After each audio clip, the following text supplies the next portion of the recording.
Also, of course, there's alcohol bottles everywhere, wine just all over the counters. So yeah, alcohol for sure is like a daily doing, I'm sure.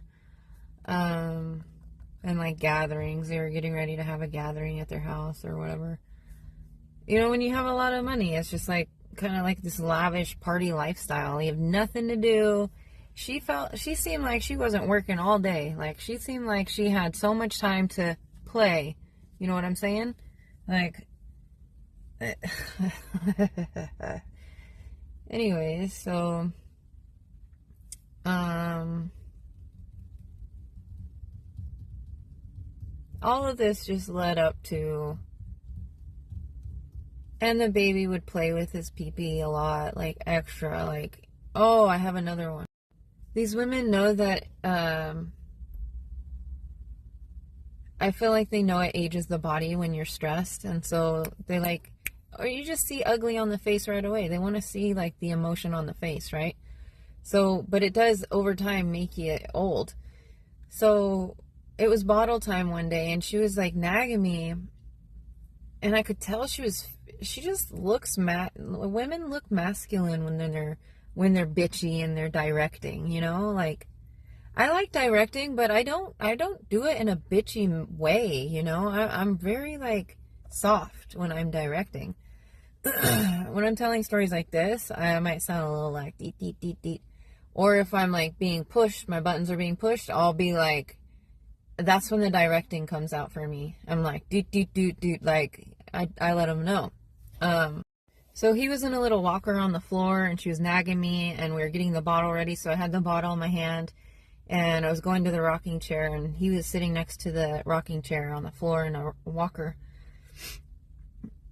And she was also trying to project her ugly, like her face onto me. Like, you know, when you're talking and you're like they try to implant insecurity or whatever. She did that. And so I took my body and I totally like went into like workout mode, which is sexy mode, and I like did this wild like freestyle sexy ass dance move on the way to the baby to show her how I felt, which is sexy all the time. Even when I'm serious, I feel sexy. Or when I'm like, you know, focused, I'm still sexy. So I just did this like whirlwind of a dance move as I picked up the baby. So I picked up the baby all sexy. I'd walked over to the baby all sexy, but it was like a dance walk. And then I sat down with the baby, and it was all so sexy, in my sexy mode. Like, it was all mapped out in my head really fast right before I did it, which is what I do during my workouts, which helps me keep sharp so I can do it when I want to do it. Anyway, so I didn't even look at her. I didn't even look at her to see her reaction. I picked up the baby and I sat him down and I put the bottle in his mouth, and I had the biggest smile on my face, and I was holding back a laugh which came through even though my mouth was closed, right? And so the baby saw what I had done, which he registered it as sexy, which he shouldn't at 10 months old. In my mind, that's why I did it. I was being sarcastic towards the mom. And so the fact that he even noticed what I did. So I basically showed like a different side of me, right? And the baby registered it because he was watching the mom the whole time. Like, he instantly went to the mom. He was paying attention to what was happening. But like, I don't know what her expression looked like, but the baby started smiling and like had this wild look on his face that the older guys do at the gym when like the women are competing and being mean to each other. And he went and he grabbed his pee-pee area, right, over his clothes and his diaper. And he was literally getting off on how mad I just made his mom. Because I could hear her grunting and like expressing sounds of being mad. But I didn't look at her facial expression. I didn't look over at her. And I didn't care what I was hearing. I was holding back my laugh and it was coming through. And I was smiling so big. And this kid knew exactly what was going on. Like, 10 months old, like, he shouldn't. The fact that I dance and that I can dance doesn't come out, like, everywhere. It's, like, last resort in interactions with women specifically, usually. Sometimes with men, if they're trying to make me feel really ugly, I'll show them how I feel. And they may take it the wrong way, but whatever. That's how I feel. So, yeah, the baby should not even know what sexy looks like. And that's what it felt like. It felt like he knew exactly what that body language meant, and he had seen stuff like that, and that he was literally touching his pee-pee over it. And I didn't know what to do. I didn't even look down. At that point, I wasn't laughing anymore. I was kind of in disbelief. I think my face probably naturally just like got super serious at that point, because I couldn't believe what I was seeing at that point. Oh my God. The same thing happened when the housekeepers came over. They were like really like with their body language, and like they were just watching me the whole time. They were really weird, dude. And yeah, there was another moment where I kind of like used my body to like show them how I feel all the time, like sexy. It's like they're trying to intimidate me, and they're troll looking. I'm not going to be mean right now, but they're very unattractive. Most of these people that are like being weird with me are really unattractive. And so it's extremely easy for me to not be emotionally attached to like any of this. So I'm just so sarcastic. It's so funny. Like, these are just all the interactions that happened leading up to the day that I quit. And like, you know, these sexy moments are last resort. So yesterday, his first nap, I did the dishes, the normal task. I cleaned up any toys or whatever had been used. And she had said, you can hold off on his laundry until his second nap because I'm doing a load right now. And I said, okay. And so once all the tasks are done and I've eaten, I usually lay down and rest. Anybody taking care of kids should be taking care of themselves by taking a nap when they take a nap, to catch up on sleep. And so that's another thing they complained about. They were always complaining about how they were up. Like, anytime they woke up, they were complaining about the fact they did. So these kids are feeling guilty about everything. Like, there's shame, guilt all the time about everything. But that's just one other thing. There's tons of things that the parents should be learning from me based on my routine that I have when I'm taking care of, like, kids. Like taking naps. I always take naps. When I'm taking care of a kid, I take a nap when they take a nap. This is something the parents should know and do, and it should be a regulation. So I was taking a nap, listening to meditation and just breathing. And I kind of go to, like, you know, a deeper, like, conscious state, but not, like, asleep. And so she called my name. She came into the room and she called my name, and I faintly heard her voice, but I didn't know. She had been talking to her husband, and so to me, in my mind, she's talking to him. Until I hear my name, until I hear her loud enough in the room where I open my eyes and I see her, that's when I say, oh, okay, and I take my headphone out. And I think she got mad that I didn't hear her at first. And I told her to let me know of what tasks she wants me to do throughout the day, because sometimes it seemed like it was different. Unless, you know, and I also said, if there's regular tasks, let me know which ones are regular and I'll know what to do and when to do it. It was like unclear communication on purpose with the tasks, okay? And so, but I cleared it up by saying, let me know what tasks you want me to do so that I know what to do for the day. So it was left at that, right? And so I was taking a nap, and she came in and got mad, and I took my headphones out, and she's like, you look way too comfortable. But the way that she said it was kind of like a laugh off. Like, you look way too comfortable. Like, kind of snobby, but like soft and like funny. She giggled, you know. So she came over, and she also, it sounded like she said hurry. It was like a hurried, like soft, like funny combination of confusion. And she wanted me to get up right away. And the way she made me feel made it feel like, get up. And she did say that, right? Because I sat up instead of laying there. And then she said, get up, come on, let's go.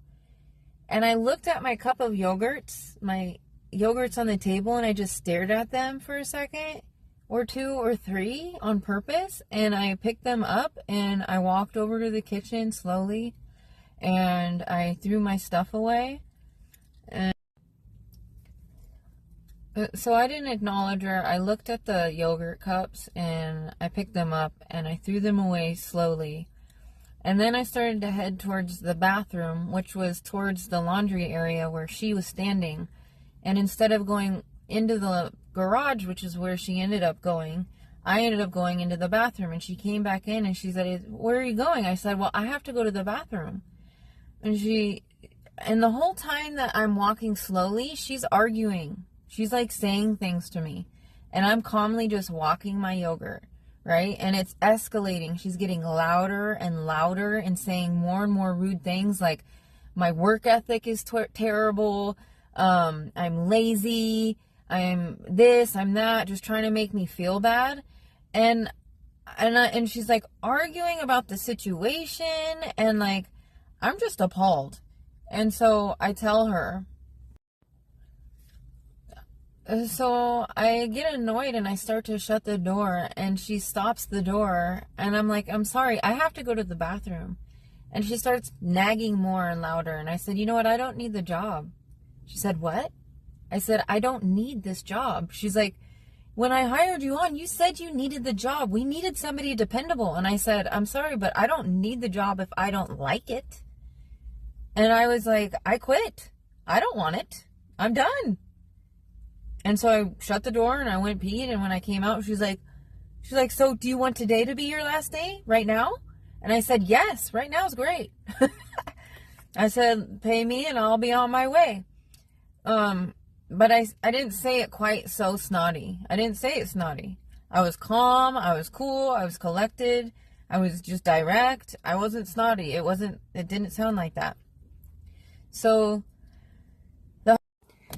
I told her, yeah, today would be great. And I said, I don't need to be spoken to this way. I kept continuing on with what I had to say.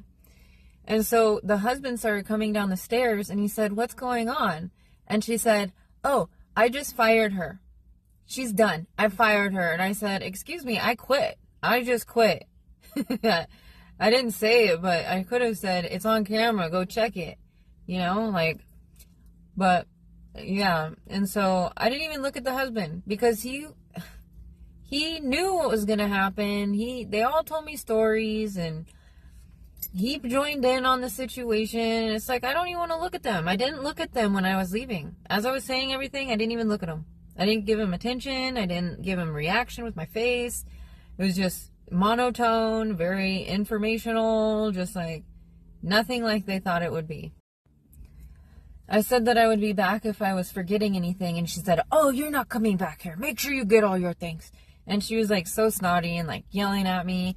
And so I gathered all my things, made sure I got everything. And I was wearing her slippers, which she requested me to do. There's a specific way with the shoes. You know, I had to switch shoes. They could only go in certain places. There were so many things to remember. Anyway, I was putting on my shoes and I forget what I was going to say. Dang. I'm jumping back in with the baby, but the baby was acting the whole time. And I remember on camera, I said to him, the 10-month-old, I said, have you ever seen Boss Baby? And he didn't respond, but I could tell in his face, like he knew what I was saying. And he would give me signals to let me know that he heard me and he was paying attention to me. Because he wasn't allowed to tell his parents that he wasn't allowed to let them know that he liked me. Because they were so jealous it would make them mad. And so, it was so weird. I'm getting itchy. So, yeah, hold on. I know it's all jumping back and forth with the story, but it's just like as I'm remembering it, I'm going to want to say it because I don't want to miss any parts of the story. So, I can go back to the day that I quit. Me and the baby got along so good too. It sucked. Oh my gosh, the kid loved me, but he had to keep it down. Like, he had to turn into a baby again, right? He had to go to, like, I don't speak mode, right? Or like, I'm not, basically a 2-year-old, because he has a 2-year-old who's like a 40-year-old in a 2-year-old body. So yeah, he's just copying his brother, and literally word for word, like all the words, like the actions, the behaviors. And the parents are like, the baby's the great one, like he's so quiet, he's wonderful. But with someone safe, he's acting out what his brother has shown him that is safe. That is like how we do. The whole time that she was yelling at me and telling me like I had poor work ethic and I was lazy and I was just anything she could say, like to try to make me feel terrible about what I enjoy doing. So I